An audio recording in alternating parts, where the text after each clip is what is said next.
Gérard, Bonjour Catherine. bienvenue dans l'atelier. Merci. Il me semble que c'est un grand jour aujourd'hui. Oui, aujourd'hui Raconte-nous. c'est le jour de notre exposition de fin d'année que je suis très heureuse de te faire découvrir. Dans notre cours, tu peux pratiquer le dessin académique, tu peux pratiquer l'aquarelle et tu peux pratiquer aussi toutes sortes de médiums contemporains. On en a beaucoup, mes élèves, ils aiment bien tout ce qui est gai et coloré. Alors regardons un petit peu ce qui est affiché sur ce mur. Ben là, tu as un joli pastel. Là, tu as une belle aquarelle très lumineuse. Et là, tu vois, on est dans l'académisme avec un dessin graphite bien soutenu et beaucoup de travail. Hein. Mais il y a beaucoup de demi-teintes aussi, c'est très joli ça. C'est très très joli. Là, tu vas avoir par exemple une aquarelle soutenue à la gouache aussi.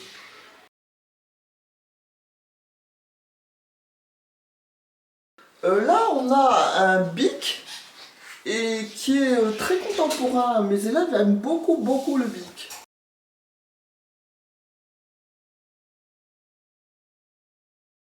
C'est un médium assez puissant qui leur plaît. Ensuite, on a une petite esquisse d'aquarelle.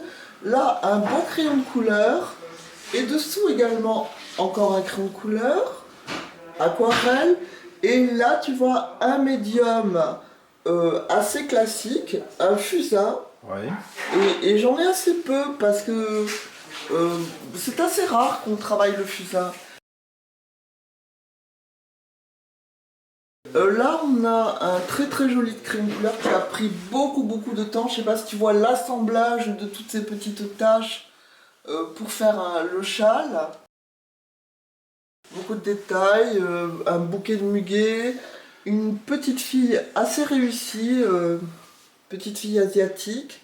Et là, ma foi, une très belle aquarelle architecturale. Avec un rehaussé de stylo. Feutre, oui, soutenu au feutre. Ouais. Là, une aquarelle classique, mais qui reste très contemporaine. Et là, une vue de Venise au crayon de couleur. Mes élèves aiment beaucoup le crayon de couleur. Là, un très beau portrait au crayon de couleur. Du bic ça. Pardon, excuse-moi, désolé. Un très beau portrait au bic et également une image au bic assez recherchée et fouillée. Alors là, c'est le portrait d'une petite fille. C'est la grand-mère qui a fait le portrait de sa petite fille au crayon de couleur. C'est très joli. Et là, une vue sur une montagne. Là, on revient à quelque chose de plus académique avec encre et plume, encre de Chine et plume.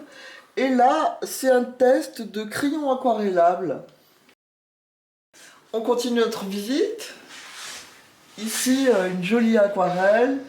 Un bic, tu vois toujours l'effet puissant hein, du bic. Et là, franchement, une belle œuvre. Hein. Franchement, une très belle œuvre d'une jeune femme. C'est un portrait au bic avec vraiment une sensation de grain de peau, ce qui est assez exceptionnel.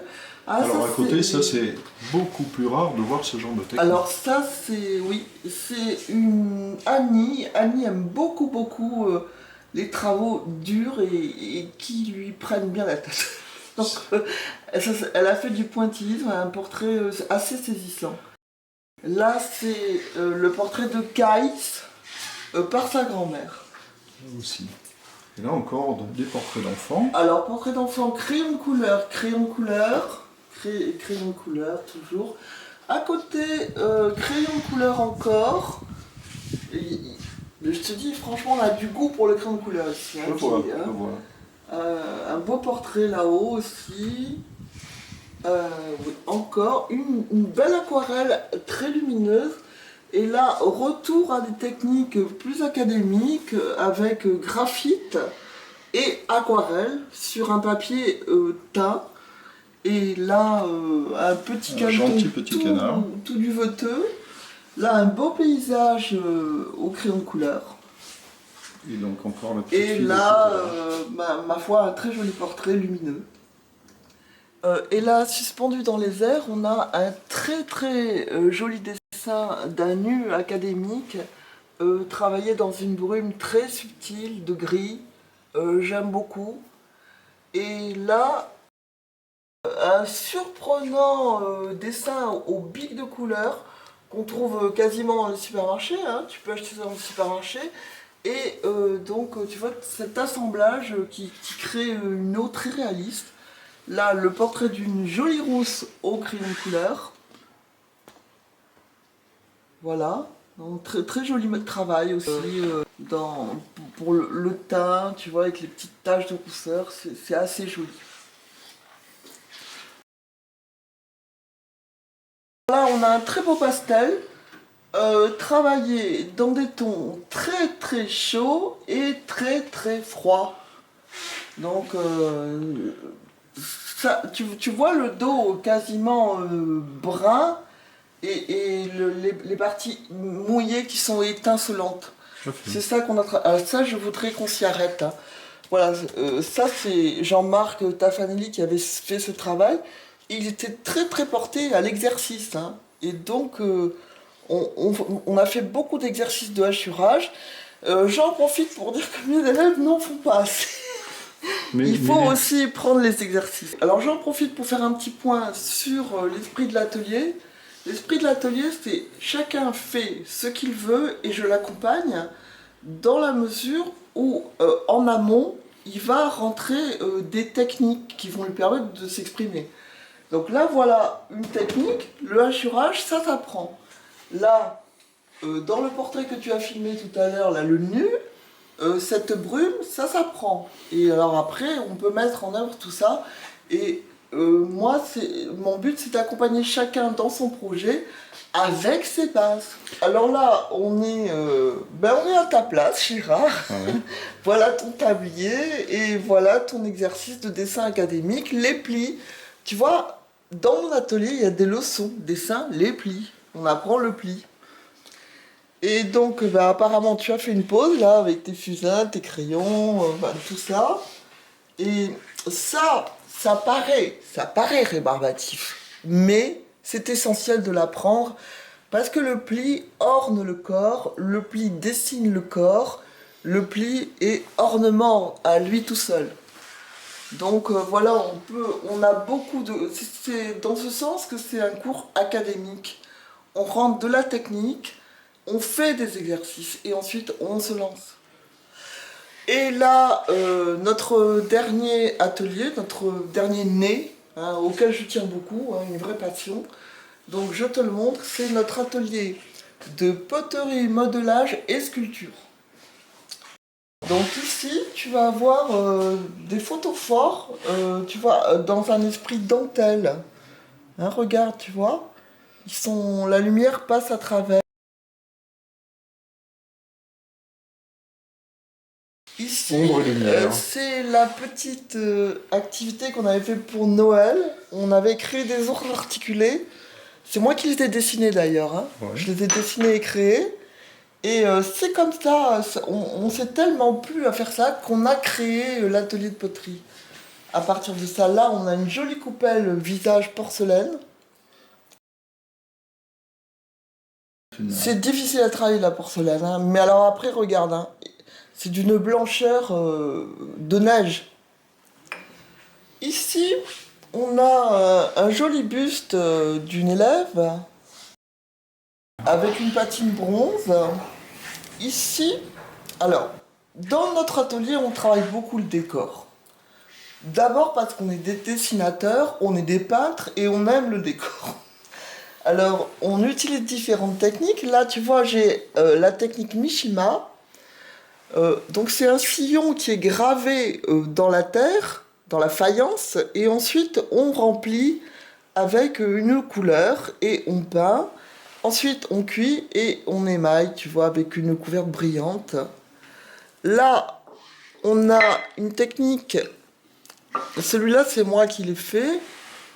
Tu vois, il y a à la fois la technique Mishima et là, carrément un petit bas-relief. Donc, on peut mixer toutes ces techniques. Là, on a un Mishima chien, qui est pas mal du tout. Là, c'est une œuvre du président Claude Garandès, qui a fait lui aussi un Mishima. Il a incrusté une de ses pièces et ensuite, dans le sillon, il a bourré d'engobe rouge. Là, on va avoir la technique graffito. Alors là, ça consiste à peindre la coupelle en entier et à dégager avec des outils le fond blanc. Donc là, tu vois une très jolie coupelle d'une petite élève que j'aime beaucoup qui s'appelle Coco. Elle est très très soigneuse et elle a bien travaillé à sa coupelle. D'ailleurs, je la salue, elle est en voyage. Ensuite, on va faire aussi de la poterie classique. Là, tu vois, ce sont des pots visage qui sont assez tendance en ce moment et qui sont montés à la bande. Tu vois, c'est des bandes de terre qui s'additionnent et on les a patinés en plâtre blanc. Là, j'ai mis notre petit matériel, tu vois, pour une photo de ce qu'on peut faire toujours avec ces colombins et ces bandes. Et là, ce pot-là, qui est un pot de référence, c'est moi qui l'ai fait, il est à la bande. Et tu vois là, j'ai fait un petit macaron lapin courant. Voilà. Et là, en décoration, tu as toute notre gamme de couleurs. Toutes les couleurs dont on peut disposer pour le moment. Sachant que ce sont des couleurs à peindre. Et après, bien sûr, on a des émaux. Et l'année prochaine, on a le projet de se lancer davantage dans la sculpture. Hein, voilà. De tester, par exemple, tu vois cette toute petite pièce, la petite déesse là, qui traverse la rivière. Bon ben voilà, c'est un modelage sculpté. Hein. Et donc là, on est déjà dans la sculpture. Voilà. Ok. Alors je vois énormément d'œuvres là, ce qui veut dire beaucoup d'élèves, mais combien d'élèves dans tes ateliers? De combien d'élèves peux-tu t'occuper pour obtenir ce type de résultat? Alors, en poterie, modelage, sculpture, je prends pas plus de 10 élèves par session, parce qu'il y a beaucoup de matériel, on a besoin de place, c'est surtout la place. Il nous faut de la place, c'est imposant. Après, en dessin académique, aquarelle, crème couleur bic, on peut aller jusqu'à 12. Donc ça nous fait une journée de 12 en dessin et une journée de poterie à 10 matin et après-midi. Très bien. La session, pour l'an prochain, les sessions sont ouvertes, les inscriptions aussi? Comment... Alors, on a toujours notre problème de place. Il reste quelques places en poterie, modelage, en dessin, on est, je dirais, blindé. Hein. Très bien. Mais on a des listes d'attente, tout arrive. Très bien. Bah, écoute, je te souhaite un beau succès pour cette exposition. Moi en tout cas, aussi. je suis ravi de voir que tout le monde puisse s'exprimer de cette manière. Que ça représente certainement un passe-temps plein de récompenses pour Mais chacun. justement, je te reprends sur le mot passe-temps. Ici, on a des passionnés. Oui. Ils sont pas du tout dans l'occupationnel. Mmh. Ils sont très très passionnés et je crois que ça se sent dans les œuvres. Le résultat est effectivement... Voilà, il est à la hauteur de leur passion. Et en plus, c'est un moment quand ils franchissent la porte, et moi aussi, on est littéralement hors du temps. Et tu as vu ce beau jardin qu'on a, on est vraiment un peu coupé du monde. Et c'est des moments de pur bonheur quand même. Et je crois aussi que ça se sent dans les œuvres, cette énergie qui se dégage. Et cette passion commune, nos échanges en fait. J'ai envie de dire que sans eux, l'atelier n'existerait pas. Bien sûr. Hein, je serais toute seule. Ouais. Mais là, on est un groupe. Ouais. Effectivement, une belle harmonie. Et c'est Oui. exactement ce que je viens rechercher ici aussi quand Voilà. je fais mes cours. Exactement. Bien, écoute, merci. Bonne fin de Merci journée. Gérard. Merci beaucoup.